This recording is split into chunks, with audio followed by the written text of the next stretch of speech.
बच्चा जो आर्ट्स में पढ़ता है उसके लिए ये बहुत ही बेहतरीन नोट्स हैं, पॉकेट साइज़ हैं, किसी चीज़ की कमी नहीं है। प्रोफाइल में मेरा नंबर मौजूद है।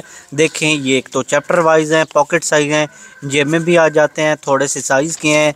देखें, इनमें MCQs हैं, हर चैप्टर के शॉर्ट सवालात हैं, लॉन्ग सवालात हैं।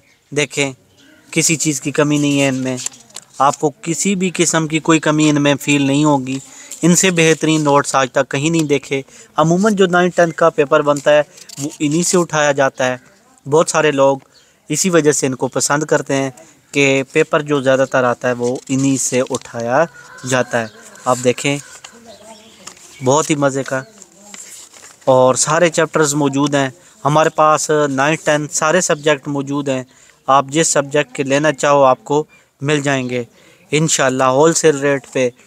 फ़िल वक्त जो एक सब्जेक्ट है उसकी देखें कंडीशन कितना बेहतरीन लिखा हुआ है।